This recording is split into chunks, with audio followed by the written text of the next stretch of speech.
It's now time for Monster Soup, with your really fun at parties host, Dave Spencer, and his level-headed co-host, Brian McKinney. These dudes will explore all the crazy mysteries roaming our forest and deserted hallways. After all, monsters are real. It's Monster Soup time right now. Get it while it's hot.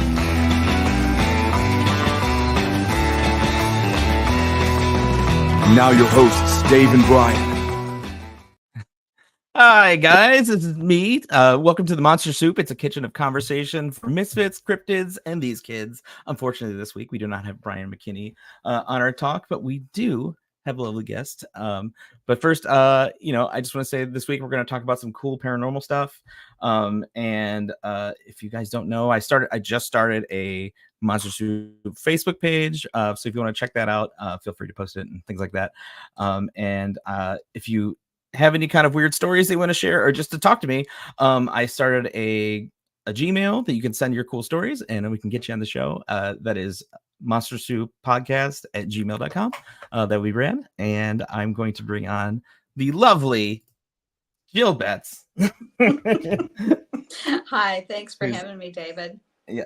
So Jill I know her from Astonishing Legends, just meeting the crew there of the moderators and such, and the people that are just fans of it. And I know her as just like a pantheon of just high strangeness, all the fun stuff. And she's just fantastic to talk to. And I couldn't think of somebody more perfect to talk about ghosts with this week. And so, hello, Jill. Hello. Yeah, I'm up to talk about anything. I kind of started out with the ghosties, and then I realized that it's much, much deeper and much, much stranger and much more broad. And that's kind of been my journey. And I was so excited to just, discover all the Astonishing Legends peeps. They're just my kind of people. Everybody is just really, really interesting and intelligent and educated and still just loves all this weird stuff. So I'm just so thankful to have met all of these people. Yeah, I mean, my favorite thing to do is just to be like, how did you get into this? And then everybody always has just a fun little build up story of that, or some people have their personal experiences. You just meet a lot of wild, interesting people the whole time, and you're just like, no way, and for whatever you're into, if you're into music or just strange stuff, or just talking about, if you're going to sit down and talk to somebody about some weird creature that came out of a bog, these are your people. It's the good stuff. So when did all this start for you, as far as the things that melded you into you? Yeah, it's been a lot. I think I was just kind of a weird kid. I was a tomboy. I always grew up out in nature and looking at bugs and snakes and stuff. And I didn't realize, there's so many things that you realize later, decades later. And I go back and I look at and just decide to pull this one thread and go, oh my gosh, that's really interesting. I think I might have grown up in a haunted house. I mean, I had, the typical imaginary friend. And then, when I got into school, I don't know if they still do it anymore, but we used to have, instead of the bookmobile, they would send you home with a thing where you could buy books. You could just fill it all in and buy all these books, and they were soft covers. So my parents were very indulgent about reading. They were very, very, very much into reading. We always had a huge library in the house.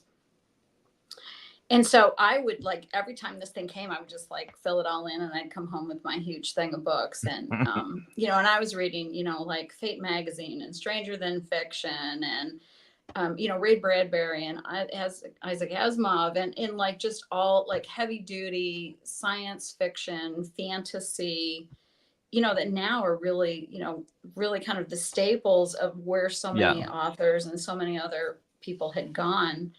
I mean, Rosemary Ellen Guiley, she got her, her start. She was publishing in Fate magazine. So I always kind of had that background. And then I just started having almost sort of a mystic life. I had reconnected with a childhood friend, and I'm talking about somebody that literally, we lived next door to each other, and our mothers used to have coffee and coffee cake with us, and they would put us in the same playpen. So we were toddlers together. Oh yeah, little kids. little kids. And we ended up moving away from each other probably when I was about age 8, but we stayed in touch probably until about age 16. And so I recently reconnected with her, and she was like, do you remember some of the stuff we did as kids? And I was like, well, yeah, kind of. And she was like, we were always in the stream and looking at all the rocks and stuff. But then we were also like, collecting like berries and seeds, and like, I wonder what we can do with this. I wonder what kind of potion we can make out of this. And I have the bane of a little sister. We're always like trying to curse or something, so she would like leave us alone. So. And so, so with that, and then it kind of all got wrapped up into, because I was so into nature, I went into biology. I have a degree in biology, and because I really wanted to know like how things work, but also the amazing intricacies of life and kind of like that mystery. And it's interesting to me because people always think that, well, there's science over here, and then there's like the woo woo over here. That's not true. Biologists, I think, are just by training the most mindful people I've ever met. For example, I took ecology, and one of the things they do is they take you out. We always had like sort of like a nature station that was attached to the college. So you'd go out like to the lodge or whatever. So we would go out there, and the professor would supply you with basically 4 yardsticks that were all glued together. So you'd have this square of a very known, dimension. And you'd take your 3 lab partners, and he'd say, just walk somewhere out in the field and just throw it. And then wherever it lands, you get down on your bellies, and you're each on one side, and you sit there with your notebook and you stare at what is in front of you, and you write down every single thing that you see. And that was a very mindful exercise that's really kind of served me well. And it's like, so you have a meter square, and you just document each, what you're seeing. And I mean, when you look at life like that, you would be amazed how much complexity is there. So you're basically just like taking a slice of the world, and you're going, you're what just is taking this? a slice of the world, and you're each sitting there, and you lay on your stomach, down in the grass, and it's like, oh, I see a red ant, I see a green ant, I see this, and you write down all the plants and things. And so that's kind of my approach of how like the spiritual, the mystical, the scientific, and all that comes together. And what I found when I started ghost hunting probably around 2010, I think, is when I really got serious about it. But Ghost Hunters had come out, and we were all watching those shows. And but quite truthfully, the show that really got me going was Ghost Lab. It was the Kling brothers, Brad and Barry Kling, and they because he was a software programmer, and so he had started making like all these data loggers, and was really doing like this in-depth, where you would actually monitor the entire environment while you were ghost hunting. So you'd get EVPs, and you're looking for EMF spikes and all that. Well, that was, I was like, oh my gosh, this is like it. It's like this melding of all of it. And they were doing satellite teams, and so I joined one of their satellite teams. And I did that for a while, and then eventually I ended up breaking off and starting my own team. And so kind of along that way, it's just so many crazy, adventures and just people and trying to find your tribe. And now it seems to me like there's a lot of tribe out there, but at the time it was really, really difficult to find someone that had just sort of the same philosophies that I had. And I was running a local meetup group called Erie, Indianapolis, in which I was trying to get people to come have dinner with me. And then we would go walk around downtown and, and just like, tell ghost stories, all of the haunted, history and things around. And, I mean, a few people would show up, but most times what would happen is, guys would show up and they go, oh, no, there's just one chick here, and they'd be Uh, gone. yeah. So, So do you think that like the culture has loosened up, or that the that like people's just like, oh yeah, like I was into this when I was a kid, like it's just kind of like it would have eventually bubbled up eventually, like for everybody at a certain point anyway, or like are we just in this like cool, like everyone's kind of rad now and wants to talk about weird stuff? I think it's the podcast effect. I really Oh truly yeah. do. I really think it's the podcast effect, because I think all of us were out there, reading our books and doing that, Hmm. and it was just kind of a way, like, through conventions and meetups and things like that, that you start, getting that together, and then just taking it to a much, just to a much higher level of Yeah, that, I just guess kind of that totally makes sense. exploring that. Yeah, because I guess I found little communities just from those things in general that I like love. I mean, people that I'm like actually friends with, that like we've connected on. I mean, like you guys and just everybody that we go to the show with, or like we keep in constant contact. Through that, and then in addition to that, we had great conversations like outside of this podcast today. Just talking and Mhm. about all kinds of cool stuff. So it's just yeah, it's just like a cool bubbling of like fun stuff, and because I always just find joy in it. Like I it doesn't matter to me whether I don't need to prove it for me personally. I just know the way it makes me feel. I know the way that hearing people's stories makes me feel. And it's always just like, no way, So like, that's where I'm at. It's just like this bubbling excitement of just like being like, tell me your story. I will react in the way that you want people to react, which is just like fully excited and like, what are you talking about? He was just in the woods with you. Yeah. So like, I just love hearing those stories. And as somebody who like has like one like unexplainable event in my life that's so minor, of like a gusting like what is it, drape when there shouldn't have been a gust, like that, which is the only thing I have in my whole life. My mom had a lot of weird stuff happen to her, but she also has like schizophrenia and stuff, so like I don't know if it was a lot of that instead of like what she thought it was, but she always kind of felt like she had a sense of things that were off, but I don't actually know if, like I said, if those were schizophrenia or if those were just her actual sense of like, oh, there's like someone in our house right now. And which also as a kid wasn't very comforting. She would just tell us very flatly, like, I heard a voice say something back to me upstairs. And I'm like, okay, cool. It's 8 o'clock at night and I have to go up there in like 20 minutes to sleep. So could you not? So I always had this like kind of dichotomy with Ghost of like, hey, could you just be cool in my house? And then like I don't know, we slept downstairs a lot because of that. So I don't know.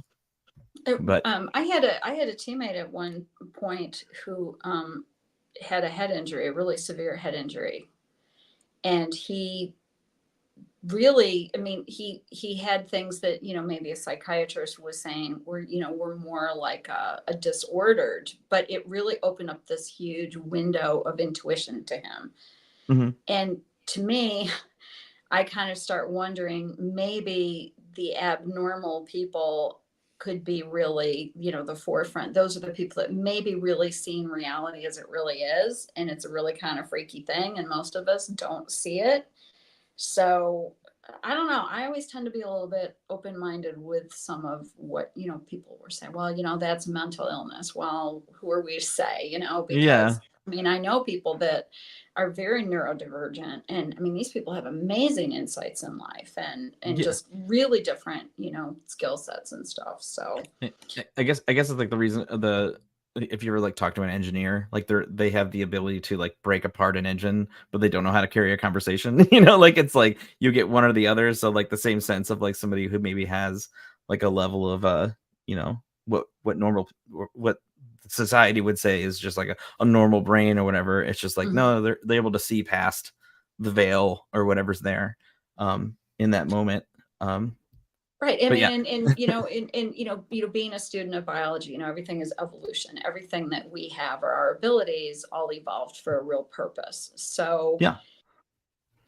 being a seer and being able to see energy being surrounded, all the time, and auras and everything coming off of everything, that's really not conducive really to be able to like find food, work, do Yeah. certain things. Yeah. And I think that, maybe at a time in our evolution, we had to focus on those things. And now that we're more, industrial and, we're modern man, now we can kind of start to explore that in a very, in a much more safe way. Well, that it also brings in this level of like the spice of life. If you think like if we no longer are dedicated to survival, specifically survival, food, clothes, shelter, expanding out from there, if those are no longer worries, we kind of need to give ourselves like a thing to like keep the brain electric. So you like go that's exactly what happened after the Dark Ages. We had the Renaissance. Yeah. Because all of a sudden people had free time and they could get out of some of the basic survival stuff and just start, learning to paint and, and to create. So yeah, there's something to be said for that. So I had my meetup group and a team, and I had gotten contacted through my meetup group. There was a guy that told me his house was haunted. And so I went and investigated his house. And that guy was Roger Pingleton. And we got to talking, and, I found out he'd been doing all these recordings and, in his haunted house and all this stuff. And we started talking, and he goes, well, I had worked at Indiana University for probably about 5 years. And then I had quit there to do some other things when my son was born. And so I said, what do you do for a living? He goes, oh yeah, I work at IU. And I'm like, what do you do? He goes, well, I'm a software engineer. And I'm like, my antenna went up. I'm like, oh, you know how to do things. Yeah, you're like smart. Yeah, you're like smart. And I really needed a tech manager. And I said, do you think that you could use, could you make me a data logger? Could we do this? I said, people are doing this. This was the whole thing with, Ghost Lab. Like, people are doing this. I want to do this. Could we, we talk about stuff all the time. And I'm like, still, like, don't steal my idea, but, we want to have like touch sensitive suits or clothing that you could wear, sort of where they monitor, your physiology, and you could actually see if something was touching you or something. Yeah. That'd be so cool. Funding. I need funding. Yeah. But so anyway, then we became like, sort of this, this mad scientist duo of all these things that, we just tried to do. And when you're ghost hunting, you get a lot of downtime. I mean, it's kind of like being a pilot. They say it's like 99% boredom and one of sheer terror. So while you're sitting there, in the dark, and, we would talk about all this kind of stuff. And that was back, I would say, like the old days, when we used to run static cameras. We'd always run at least 4 static cameras, sometimes 8, and we'd have a DVR, and you'd have to set up base camp and in a command station, and you have to do all that. So, I mean, basically you had to lug all this gear, and it, took at least 2 hours to get everything set up. And, I don't know if you've been in a lot of these places, but, they don't have power. So sometimes you have to drag a generator, or I had like a 250-foot extension cord, to go to try to find the one power. And, you're dragging all this stuff, and it's hot because there's never any air conditioning. And so I was like, I'm kind of over this, but I have my phone with me all the time. Can we just do something that's just like an app? Can just something, just kind of condense down all this stuff. And then, so from that, our first app that I co-created with Roger, he programmed it, is Spirit Story Box. And that was kind of an homage to, Frank's boxes and all the other spirit boxes that existed before then. And so we did that app, and then most recently at Monster Fest last year, we had released the ER70 EVP recorder app, which is a digitization homage to the DR60, which, if you've heard Scott and Forrest talk about it, that they had really turned us on to the whole DR60. Yeah, and if the audience here isn't aware, it's basically this recorder back in the 80s? Was it the 80s? 84, yeah, 84. 84 had a defect in it, a quote unquote defect, that people were recording their voice, and then that voice was coming back, and they were like, hey, there's like some other voice on here that's weird. And so people kept returning them thinking they were broken. Turns out whatever they did, whatever psychic channel they dug into, it records ghost on it like pretty well. So it became like sought after that. Like what I forget what it's gotten for us that they paid for theirs, like $2,000, which was like a $30 buy back in 1984. Yeah, I mean I think they routinely are listed on eBay for like $3,500 or something. Yeah, so what Jill did was she took that same technology and she made it an app. So you can feel free to share the app if people are just sitting there like, I would love an app that shows me ghosts. Yeah, it's in the App Store. It's only for Apple. It's an iOS app, and it's the ER70 EVP recorder. Super easy to use. You can use it in the dark. It's all on your phone. Yeah, so just sit around tonight and just start talking to your wall, and you'll find out whether you indeed have a ghost in your house.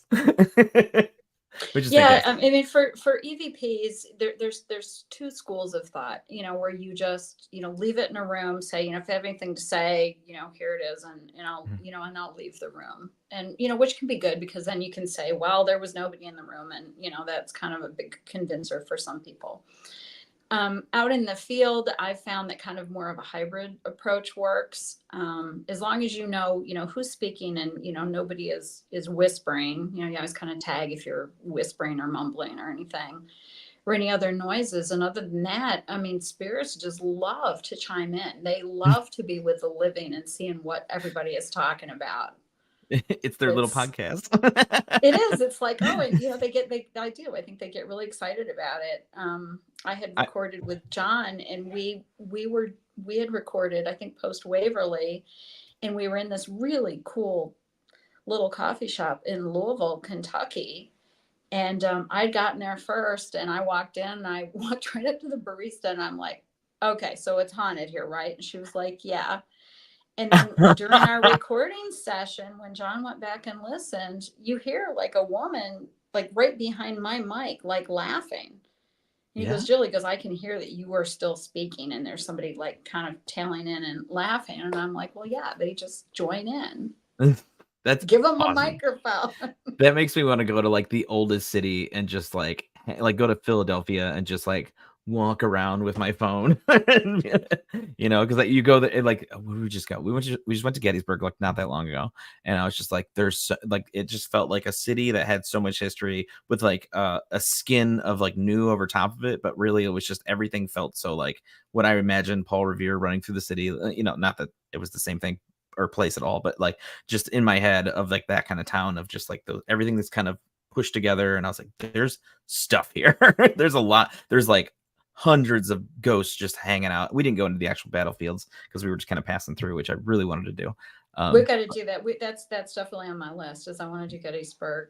But yeah, like Savannah is that way.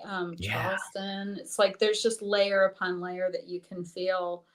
I have gotten really, really good EVPs with our app. In fact, some of my proof of concept is I would go to antique stores.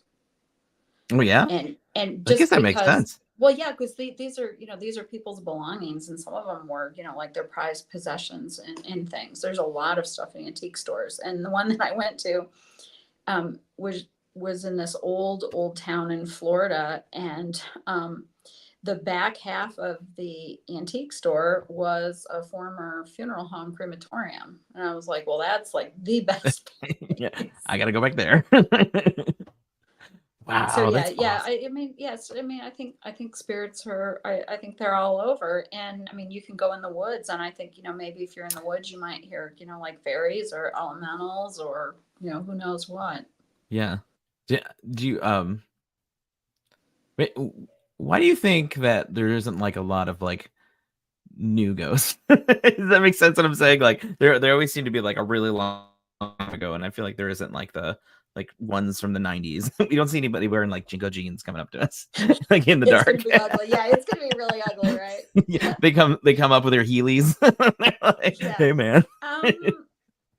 I I think there are, but I just think that people aren't as aware of it.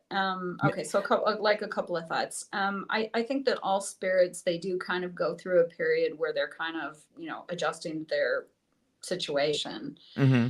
and whatever. There was a location that was just recently bulldozed, and it was very controversial because it was Willow's Weep, and this is in it's in Indiana.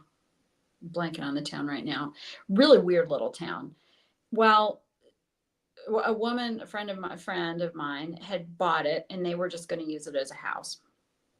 And they moved in, and it was incredibly haunted, and all kinds of crazy stuff happened. Her husband was being, pushed off of ladders, and he actually had something like pierce his body, and they took him to the ER, and he had like a impact injury in his spleen or something, but there was like no bullet hole.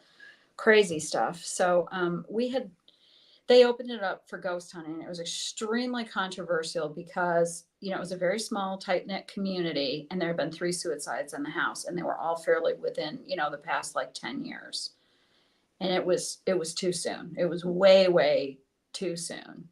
Yeah. And those spirits were showing up. So, I think there is kind of this thing in the community that you might not want to do that. You might not want to reach out maybe to, some spirits maybe that are just recently passed, unless you have like a connection to them. I would say maybe like friend or family member, that type of thing. Yeah. But they're definitely there. I mean, that's what my medium friends tell me. Yeah. My son, I have been told that my son is very, very clairvoyant, and he's he's really shut down about it now. But when he was coming into about that age of being around 11, 12, he would see things, and they were more modern spirits. So I think they're there, but for some reason we really do have the whole trope of the woman in the white dress. It's always a woman in a white dress, or black dress, which was all Victorian mourning. Yeah, I guess I'm probably being like very ignorant with it and being like, oh, the only ones that are there are like a little Victorian boy who's like, I died of of something. Actually, somebody in the chat wondered if you have been to Whisper Estate. Lisa Miller. Whisper Estate. I have been quite a few times, actually, 5 or 6 times. We just went summer before last with John Gillian and all his people. Mm-hmm. I said, you got to go to Whispers. I had one of them. What is that place? Sorry. Okay, so Whispers Estate is in Mitchell, Indiana. Okay.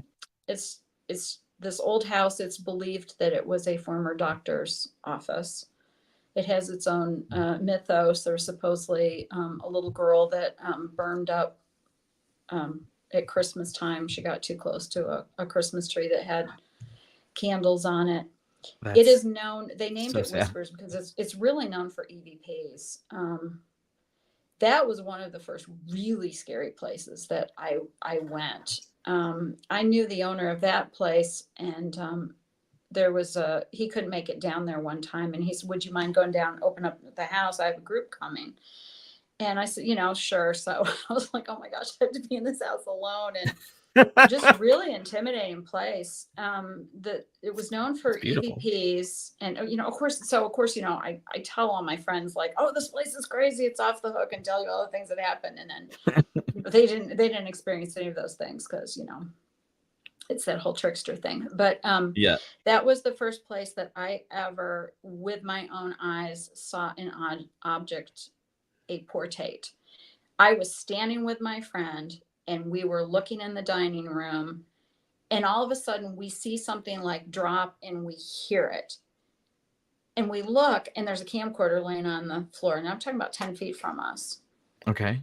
And I was like, well, Dawn goes, she's like feeling her pocket. She goes, that's my camcorder. And she had it in the pocket of her sweatshirt, which had, you know how they're like, it's like slow. Yeah. It's not like it's going to flip out, and it didn't fly out. It literally dropped from maybe about, maybe 6 or 8 feet in the air, just dropped. That's wild. Yeah, it literally apportated. It just teleported there. And that place, that had happened with another friend of ours. They will leave, these places. There's always toys, and whenever there's a child spirit, there's always toys and things for them to play with. And someone had left, more old-fashioned games, because if they were, back in the day, and they had left jacks, the big metal jacks. You have jacks and balls, and I mean they're spiky, they're about that big, and they're really spiky. Well, when our friend had left, he got in the car and he had one of those in his pants pocket. Like, he sat in his car and he was like, ouch, what is pinching me? And it was in like his painter's pants, like shoved way down in there. So I guess I only know it as like I didn't even know they had the ability to kind of take a thing and like put it somewhere else entirely. Like, is that, do you think it's actually like teleporting it in a way, like literally like grabbing it from its like physical space and then like reinserting it into another physical space? That's wild. Yeah. And I mean, I assume that her camcorder worked afterwards. I don't think it hurt it. I don't think, but because, because there are legends and stories of that. And sometimes when they pass through there, maybe because this was just a short distance, they will show up burned on the other end. And in this place, there is a doll that's all burnt and mangled. And they claimed that it like teleported and then it became all burnt and mangled like this. Or it was somehow trying to, be like the little girl spirit or something, burned like she was. So yeah, there's this whole mythos that, when you go through that medium, that somehow, there's damage that's created from it. Yeah. I wonder what the I know that we've talked about this before as like a group, just like the rules of the whole thing, because I remember I heard a story once, and I'm going to try to get through with this without choking up, because I don't know whatever reason this chokes me up every time I tell the story. It's not even my story. It's just like, I think it's a very touching story. This lady lives in a house, and she lived there alone for a really long time. And then she noticed that there was like children's laughter like over the house. She was never scared of it. It was never malicious. She could tell. And she never got that like feeling ever. And then one day she like she was like, I'm gonna get them like a ball, and she gets a ball and she rolls it towards the kids or rolls it towards nothing, essentially, and then the ball rolls back to her, and not like a bounce out the wall way, but in a way that seems deliberate. And she was, oh my gosh, and she always kind of felt them around. Like I said, she just like was never scared of them. She always was just like, oh, like, these are just the kids who live in my house. Like, it was very like kind of matter. The way she told the story was like, I don't care if you don't believe me. Like, I was in the house with the kids. I heard the kids. I saw the ball, whatever. On the last day before she moved out, she basically had to say bye to the house and bye to the kids. And this is the part that always gets me. I don't know why. She was just like, you guys are awesome, or I love you guys, and I just want to say, I'm going to miss you, and I love you with everything that I have. I just, I can't live here anymore, but I love you. And she's like, with the sun like hit the stairs in this like perfect way, and she's like, for the first time they presented themselves to me, and then they basically like waved her away or whatever, like, oh, goodbye. And I was just like, oh my gosh, like, so like, what is the reason they didn't show her before? And I don't know if it was just one of those, like, they're filled with and there's this moment in the movie Ghost, which, whatever, but like where he says, you take all your hate, all your, like the way you move the penny is you take all your hate, all your joy, all your pain, everything, and you put it into this movement. And that's how you do it. And I guess in that same way, it's like they had nothing but love for her. So they were like, hey, like, we really do feel something in this moment. Here we are. So just like showing people like who you are. I don't know. And it gave her closure too. I mean, so, I'm all about like, pay attention to things. I can't tell you how many funerals I've been to where there's all of a sudden a big rainbow in the sky, will come out and there's like a rainbow. So yeah, I do think there are signs and things like that. My friend got married, and her dad had passed away from a brain tumor, and she has a picture at her wedding where she's just kind of like going like this, and there's a little rainbow in the picture, and she like tagged it on Facebook as her dad, which I just thought was really, really sweet. I mean, but I just think that stuff's so sweet. But I just feel like there's like all these things we can't see that are just like around us in like this cool little way. And I don't know, I guess, people like you are, looking at your little square of, of yardsticks and going, it's right here. Like it's there. You can't see it. It's the ants under the dirt, but they're there, doing their thing still. Hopefully still they may be looking totally out for us. oblivious. They may be totally oblivious to us and we're totally oblivious to them, but that doesn't mean that they're not there. It's just, you just have to pay attention, but it's nothing to be scared of. Yeah, no. I mean, it's the Hollywood and that, everything is a demon and everything is negative and everything is evil. That's, there's some there, but that's like maybe 1 or 2%. But I guess that's the same. It's like maybe a reflection of the world because, a lot of people aren't evil, but there are some evil people. And, so if your hate, your anger, everything is still here, you kind of manifest in that way. And maybe you, like, I always kind of say, like, the world isn't a terrible place, just terrible people are louder. So you can't talk over someone who's just, it's like when you go to a restaurant and you want your steak to be cooked right, but you don't make a big fuss about it. You just eat it. The guy who's yelling about it's going to get a new steak that he wanted. The same thing goes for maybe just people in general. Like, I want this to happen. And then they get so angry. And then, same thing for ghosts. I'm sure they're just like, I don't want these people in my house, so they're going to show themselves a little more. Right. And that could be why they're trapped, because they still have a lot of emotional issues that they haven't worked through, and it's their personality there. But yeah, you go out on any street, everyone has this fear like, oh, don't talk to strangers and there's a lot of bad people. Well, when you talk to people, you realize that there's a lot of really, really good people out there. And just because of the bad ones, you shouldn't let them stop you from talking to strangers and, and making new friends and, or whatever you're supposed to learn by doing that. And in the spirit world, I think is the same way. And it's just, and then if you're intuitive or if I'm empathic, what you just have to remember is just like out on the street corner, you have to have boundaries. You can't go around, just, use me, abuse me, whatever. You have to have those boundaries in place when you're dealing with the other side people. But it's just kind of sad because I think there's a lot of amazing things there that because of that fear, that perception or whatever, that people just don't get themselves into those experiences. Yeah. I always say that it's the way that I kind of tap into joy is just to always remain curious and excited about things that I don't know. Like my one friend always says, like, tell me more. And I always, think that's like the perfect way to, like, if somebody's telling you something that you don't know anything about, tell me more. Is, so not only are you telling them, hey, like, I'm giving you permission to talk about whatever you have, because a lot of people just don't want to hear it, or you just assume that everyone's like, I don't care about that. But like when somebody gives you permission to talk about it, I think you're kind of exciting their joy, their curiosity, their, maybe people do want to hear the things that I have to say. And then I feel like you're making like a positive impact on the world. I always try to make a point to be like nice to people. And mainly a lot of it is just me being like, I hope they like me, because I'm just at this constant state of like, I hope that lady at the pharmacy is like, man, that guy was really nice. He really wanted his medications. I was just like, you got it. No, you just have to lean into that, and you have to just put aside any idea that it's like your crazy brain or somebody doesn't want to hear from you.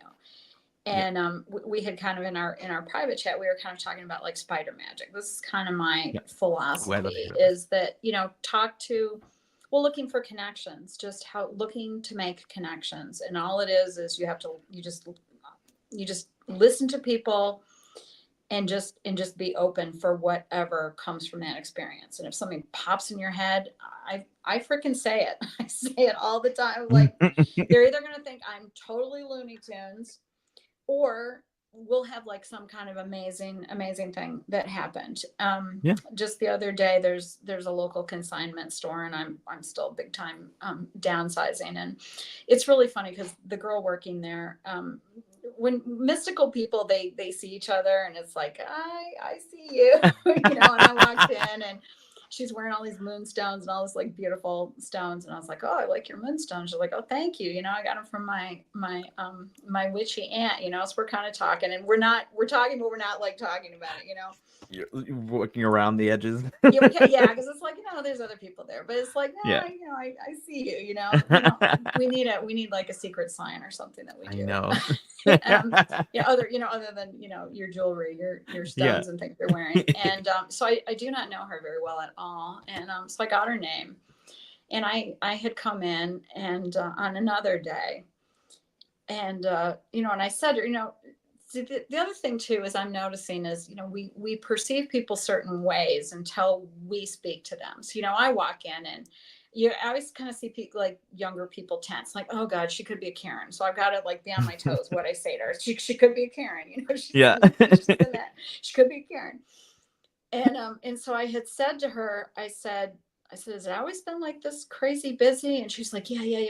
And I said, because the reason I ask, Shelby, is you are incredibly stressed and I'm worried about you. And she goes, okay, I'm impressed. Yes, I am. She said, I'm currently working, you know, 3 jobs. Yeah. So like, okay, so then, you know, then we kind of started bonding, and I was in there the other day, and I've been an antique dealer for a really long time. I sell on eBay.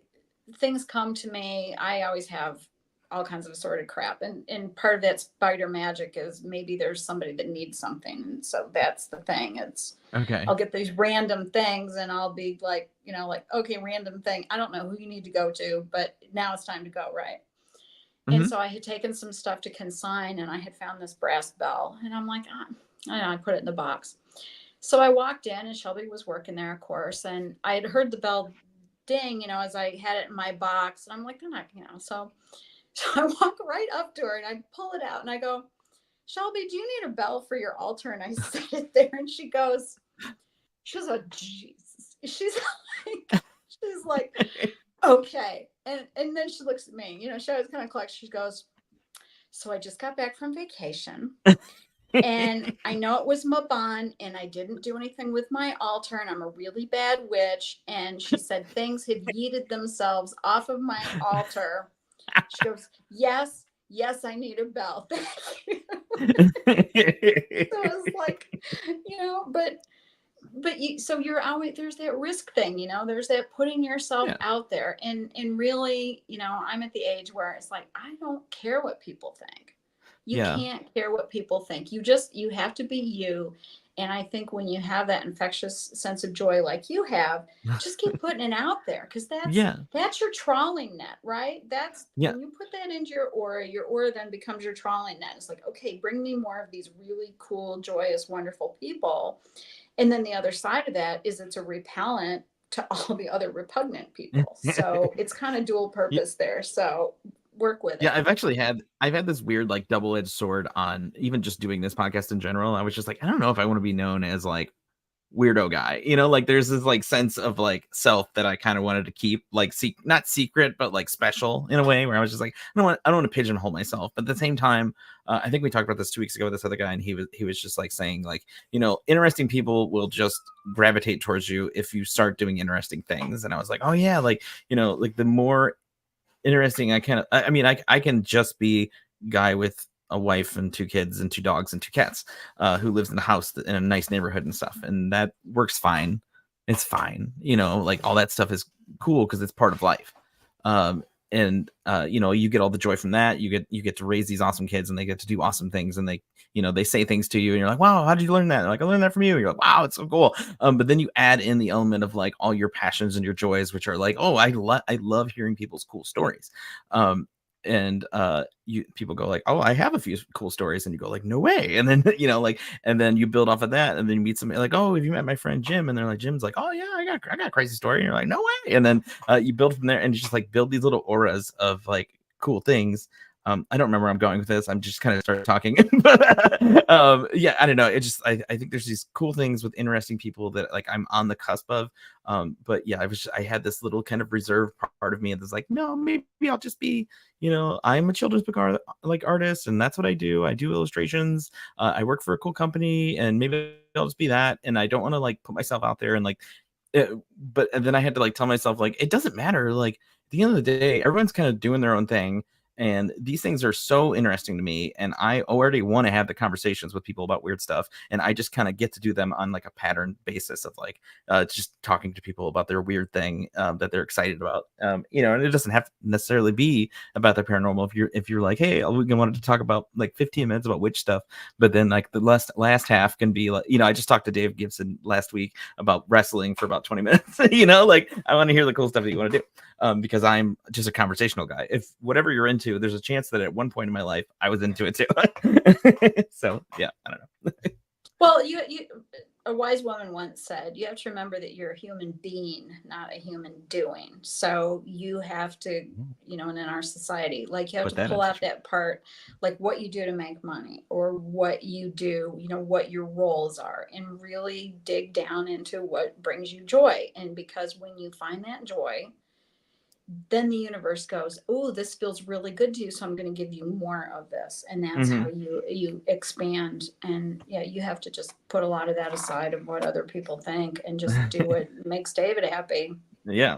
I mean, I was talking, we were talking today about how I started to infuse life into my art again and being excited about that again. Mischieffactory.com if anybody's interested in what I do. His stuff's amazing. Yes. It's amazing.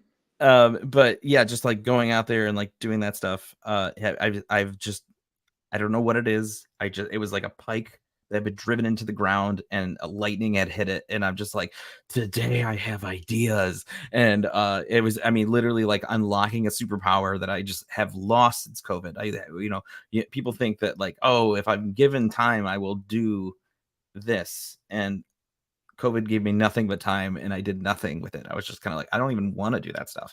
And I just like lost this like joy and feeling and almost like felt a little dead. And then like in this, like, well, I mean, it was a great time because I didn't have to work and I was just kind of like in this space where I could do cool things with our kids and stuff. But then, after that was over with, like I didn't do anything creative. We just kind of like hung out a lot, and it kind of turned into that. And I kind of was like, I kind of like this a little more, like, this is nice. And then I kind of lost that like ADHD, like hyper focus that was my art. And then I just like, I don't know, man, the mojo's back and I'm just like, maybe I could do this. Maybe I could do this. Maybe I could do this. And so I've been, and I think of it like when you're cleaning your house and you're like, I started folding laundry and you're like, you know what, I'll clean the kitchen. You clean the kitchen and you're like, just like ride the train till it's over. And I just hope that like, it just never fades away again, because I only feel good when I'm creating. Is this all past since the full moon and the eclipse and everything? It's been I mean, this is probably like in the last like 3 months that it's been like building back. So I mean, it's been a while. Your muses showed up, and the astrology is changing really big right now. It's about letting go what doesn't serve you. Yeah. Finding your true purpose and your joy, and your muses showed up. Talk to them. Yeah, I mean, talk to them. I think a lot of my this is stupid, but I have this new pen. That's not stupid. It's the best pen I've ever had in my life, and it makes me draw so well. And I like it gives me this like feeling of like when I ink with it, and I'm just like, well, buy 10 of them. Buy 10 of them. This is my joy, and I was just like, you're so sexy, I love you. I even made a whole TikTok about it because I loved it so much. Then buy more, put them in every room in the house, and and that thing. And that too, you can use it almost as like kind of like a trigger. I watched this one psychic medium online, and she said because she's a psychic, all the dead are always coming to her, because you're a you're a candle in the darkness, and they know you can talk. So popular. She said, so the way she does it, she had learned from someone, is that she has an item. Now for her, it's a ring. She says, when I put this ring on, I'm working. You can come talk to me. That's and like then when ring. I take my ring off, this is me. I want to go lay on my couch, and I want to, I want to have just. I don't need my house full of dead people. I love that. So for you, it's your pen. Just tell yourself, your higher self, whatever muses say. I have my pen. I'm ready. It's time to draw. So okay, I am ready. Yeah.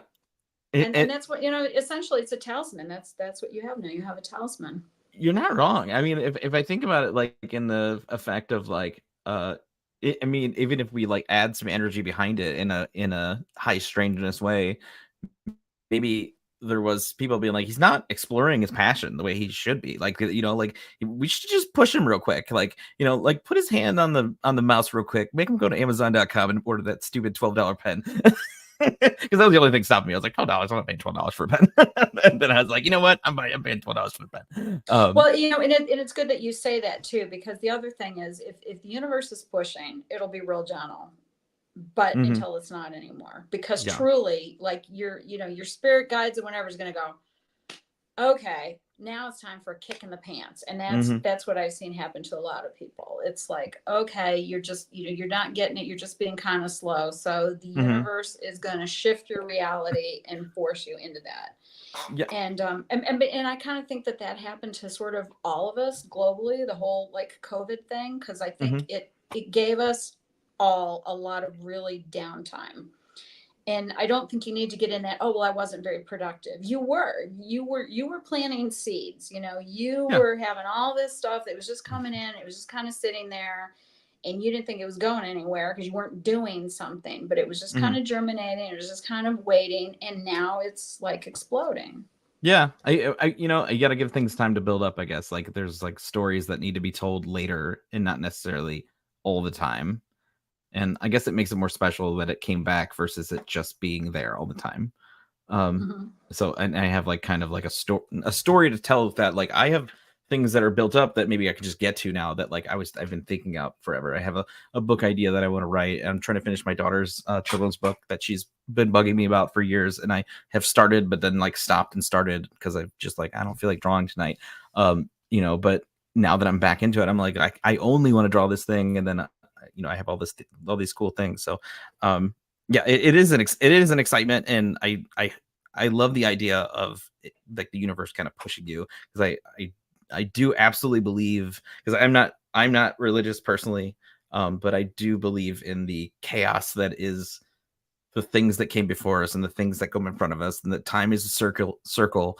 It has no point. It's just a round thing that we're kind of all circulating in this like energy, the energy soup that is the world. And then we kind of just have to go over once in a while and go like, yeah, let's just do that. And maybe people will manifest that to thinking it's another idea, but really at the end of the day, it's just these things that have always been here. They're just being like, you can do more, it's fine. So, and I'm already whatever feels good to you, just do more of it. And whatever doesn't feel good, just do less of it. I think that's a really good, just kind of way to be happy. And we're just, like I said, we just get on this, we have to produce. And, I think things kind of go in cycles. I was really into ghost hunting and doing so much stuff. And I just had some just really bad experiences with people, with living people that, Roger and I kind of both did. We just really just kind of, retreated and went within, and it's like, well, okay, so we did the app. And then the way I got all hooked into Astonishing Legends, and all you wonderful people, and I'll name drop here, but the way that we met Scott and Forrest was we had released the app, and Roger was, there's this new podcast I started, listening to, Astonishing Legends. So I'm like, oh, that's cool. We'll listen to them. He goes, they're going to be in Kent, Ohio, and that's only a 5-hour drive. Do you want to go? And I was like, sure, why not? So we went to the Kent Paranormal weekend, and we met Megan there, and Scott and Forrest. It was a really nice kind of small venue, so everybody kind of got to all interact. Don was there. And so we all got to interact with some of the other attendees. It was one of those weird things, because they did a ghost hunt that night, and that's the ghost hunt that they used their DR60, or they watched the woman leading the ghost hunt use her DR60, and she recorded the dark roast, the whole coffee EVP. Well, I think it was when we were kind of getting ready for the ghost hunt, and Forrest was, sitting over in one of the chairs. It's a really cool theater. It was really haunted. And so he was sitting there, and he was playing, with his phone. He goes, I want to try this new app tonight when we're ghost hunting. And I go, what are you looking at? And he turns it around. It's Spirit Storybox. It was our app. And I'm like, because we're not that famous. I mean, really, this is, Yeah. this is not this famous. And we go, "You're using Spirit Storybox?" And he goes, "Yeah." He goes, I saw this couple and they were on CNET. And I go, "You mean these two?" Us two? Yeah. Did they look like us? We had flown out to New York City and we got interviewed by CNET. And they did this look at really, you. really nice little thing, That's awesome. We had to pay our way, so it wasn't that cool. What are you gonna do? You got the app out. So Forrest, he's super into technology and all that kind of stuff. And so he had picked up our CNET interview and gotten Spirit Storybox. So that's kind of how we got hooked into that. And I was like, wow, that's like really wild. And then that's so cool. And we ghosted with them that night, and then it just kind of all took off from there. So it's almost spooky season. I mean, we're like it's 27th right now, so we got a couple days to like season. Yeah. I mean, it is spooky season right now. We're in Ohio right now. It's still humid, so like it really hasn't. It looks like it might be spooky season outside, but you're still like sticky. And I was like, this feels like wrong. I look at the sky and I look at me and I'm like, this is not. It's not computing. Like I don't understand what's happening still. And it's probably to do with the hurricane, but it's just like throwing me off. I just need some. I always tell me spooky season is in the heart, because when I'm in Florida, it's like it's in the heart. Even if I'm in Florida, it's still spooky season. I'm actually very excited. We're starting Inktober. Inktober, being, for people who don't know, is an event where you draw like a thing a day. And I'm starting it for my work, where everybody draws like one thing with like a word prompt. So if the word is like split, you just draw whatever you think of. When you think of split, you can draw like somebody ripping their face in half. You can draw like two people that are kind of conjoined, or just a banana. Like it's just it is whatever it is to you, and it's filled me with that spooky time like thing of like, because that's where I get all my fun little ideas. But yeah, the thing that I always think is cool about Halloween, the spooky season in general, is that it, like, Christmas is manufactured as magical, like, the lights are electric, and the songs that we sing come from us, but like Halloween feels different, like it looks different, it feels different, it smells different. People start like burning like wood and stuff, and you could smell like the wood in the air, and everything just like is like damp in a cool way. And at night, it's just like if it had just rained, like it looks different. The leaves have fallen, like everything sounds, feels, and looks and smells different. It like changes like your DNA for the season. And at least I live in Ohio. If you don't live in Ohio, then I'm so sorry you don't get to experience this magical time. But yeah, so I just love that. I think there's almost like an ancestral memory there. Yeah, I think it's almost like an ancestral memory, when you smell the wood smoke, and it's like, ooh, you don't really know what's out there in the woods. And good call. Good call. Yeah, I think it's an ancestral memory, because it's a multi-billion-dollar industry now, Halloween. People are totally into Halloween. Yeah. And I think too, I enjoy Yule. I like the lights at Yuletide. I like a lot of that, but to me, it's Halloween. Yeah. It looks the coolest. It's funny though. My wife isn't like, I grew up a goth. Like I was, despite my, happy fun boy appearance, I was like, I'm darkness, but which are always the sweetest people. I know. I was just like, you need some help with that, lady. But where was I going with this? Crap, where was I going? My wife. So she was in track and swim or whatever, and like, but she loves Halloween like decorations more than anything in this world. So she'll send me like, look at this pumpkin I got, and it'll like this like ceramic pumpkin that has like blood dripping down the side, like it's so cool. And it's just like so out of it's like so out of character for like the rest of her life. Like she just really likes decor in general, but like it's just funny to see her like react at Halloween to like the things that I particularly love, and like she reacts more than me, which is like insane, because no one reacts more than me. You can leave that stuff up year round. Yeah, I know. It's so home cool. decorating. It's not Halloween decorating. We just got like we finally dipped our toes into getting a full-size skeleton, and I did nothing but run around the house with it and like harass the children. Like I went like around corners, and I was making it like wave, and like my daughter was in the pool, and I like poked it over the pool, and I was like, what are you guys doing? And just like talking to everybody. My wife was like, are you done? It's just, I'm so obnoxious. Listen, That's hilarious. you gotta find your joy. Gotta find your joy. It is, and it's making it fun for your kids too. Oh That's yeah. pretty awesome. Yeah, I always say dad jokes aren't something that you consciously do. It's just one day you go like, oh, it's way more funny to like harass these little people like around my house with like my terrible jokes, and then you just like live this like great life of like, oh, I got a real good one today, and they're just gonna be like, oh, that's stupid. It's a real groaner. Like my wife always says that, like, she's like, why do you lie to them all the time? Because I'll like see something out the window and I'll just like say it's something else. Like there was these like giant was it hay bales, and I was just like, oh look, they're making toilet paper rolls, that's where they make them. And my wife's like, why would you say that? Like, why? And I'm just like, because it's funny to me. And they're like, no. I was like, it's funny to me. Like, I just think it's fun that I'm giving them fake facts that they'll hopefully that's a mental exercise in imagination. Really, it's like this is what it is, but this is how you could imagine it being. You know, you're after my heart here. Just reframing my absolute stupid comments into this beautiful little memory of, I'm just making you guys more imaginative. Like, no, I'm teaching you guys how to use your imagination, because that's the thing is people don't have imagination, and I really do think, you know, with the paranormal, you have to have your mind open and you have to imagine.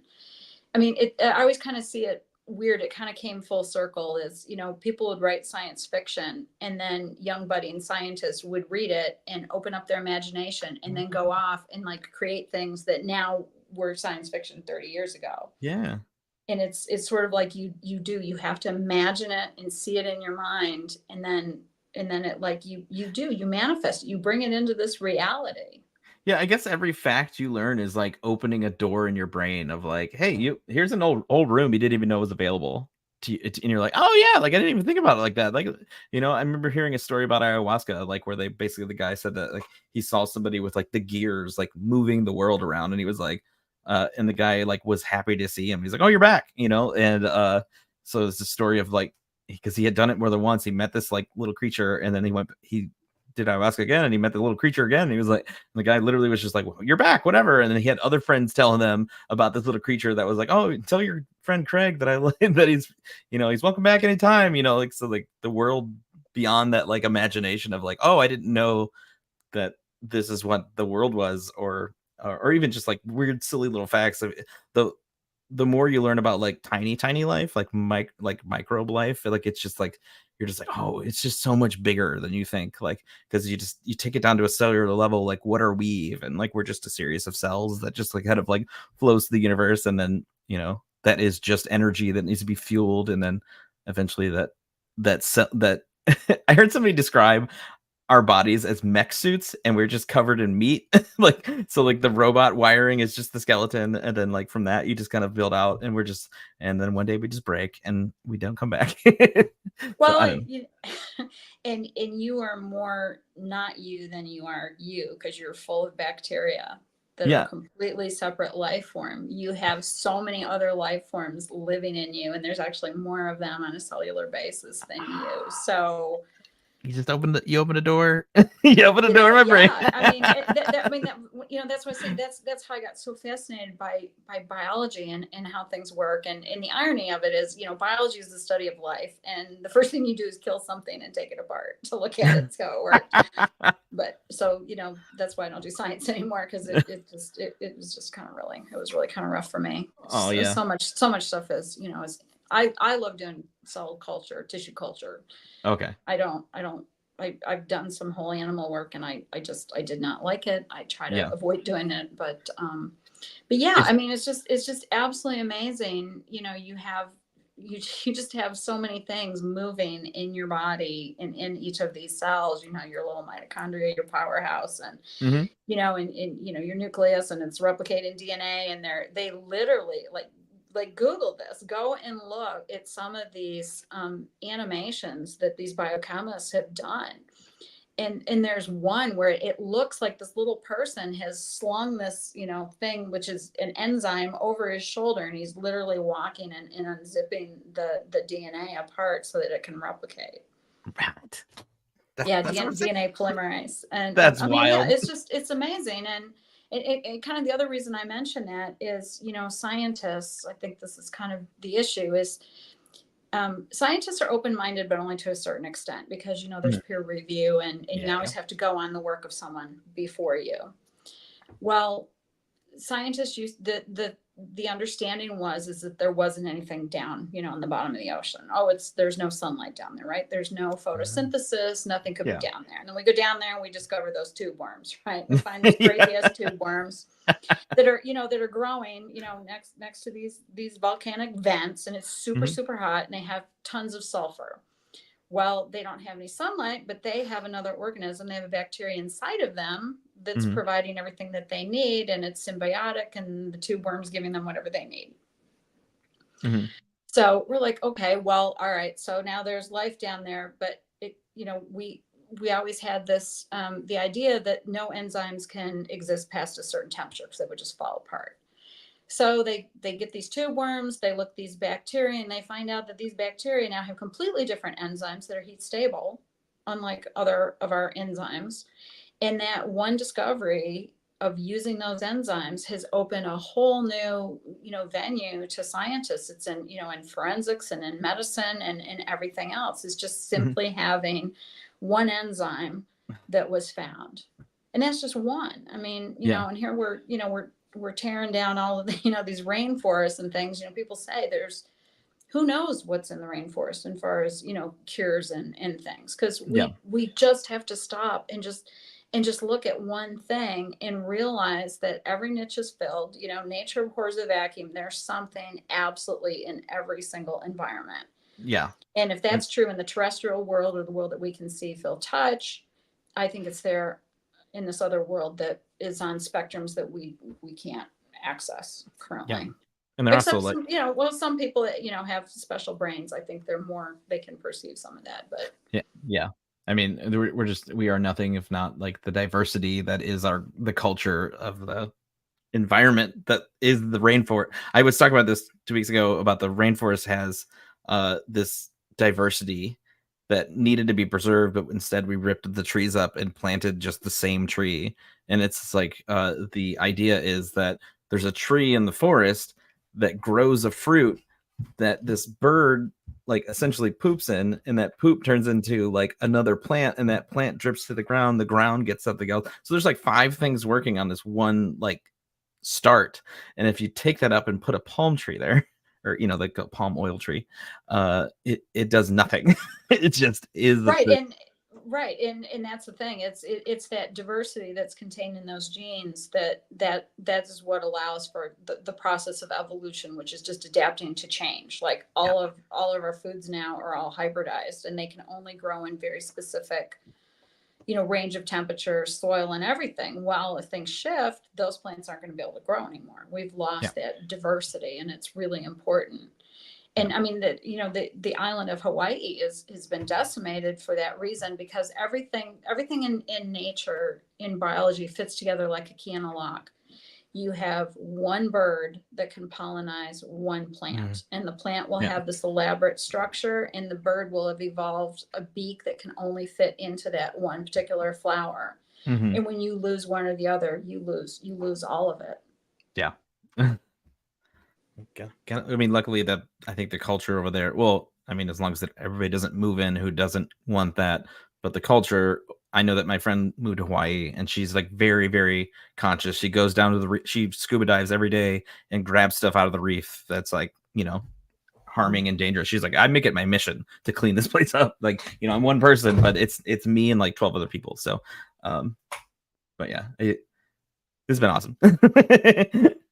But Jill, you're a really good talk, and I really enjoy this. I just if you want to plug anything at the end here, feel free. If you have any, I know that you have an Etsy shop. I do have an Etsy shop. I'm working on it.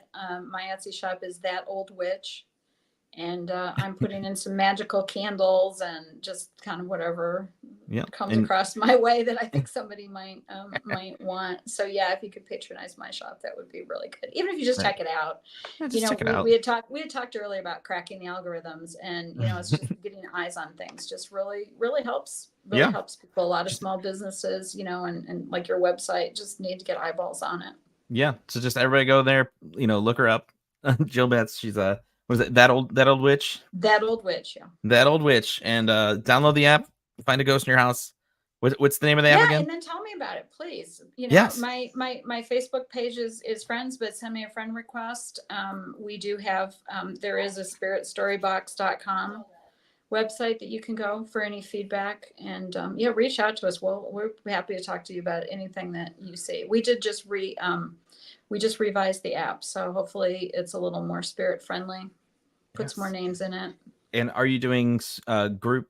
Are you still doing are you still doing what's it, paranormal walkthroughs? I'm blanking on the word right now. No, I'm not currently, but if anybody wants to do something, like we did at Monster Fest, if anybody wants to get a group of people together and say, I'd really like to, know about some place, hit me up. I'll take on a group anytime. It was always so much fun.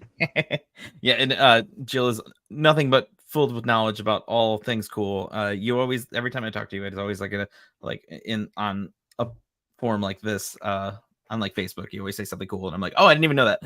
You said something a couple weeks ago that I was like, that was the coolest thing. That was so cool. I can talk for days. So hit me up anytime. Yeah, I'm definitely gonna have you on to talk about something entirely different, and we'll just like vamp about that, or just tell me what you want to talk about. But yeah, so yeah, that was it. I appreciate you very much. Stick around afterwards. We'll talk a little bit. Okay, awesome. Whatever. Yeah, thank you. I appreciate the opportunity. Absolutely. And I just want to say the kitchen is closed. We are no longer serving spookies for the night. But you know what? I have the Facebook page up now. So if you guys want to go to what is it, Monster Soup Podcast on Facebook. I also have a email if you have cool stories. You just want to talk about weird stuff. I'm more than excited to talk to you about that on here. So that's what is it, Monster Soup Podcast at gmail.com. I will remember how to do this eventually. But or if you just want to hang out with me, it's fun. I am your local golden retriever fun guy, and I appreciate you so much, Joe. All right, guys, have fun.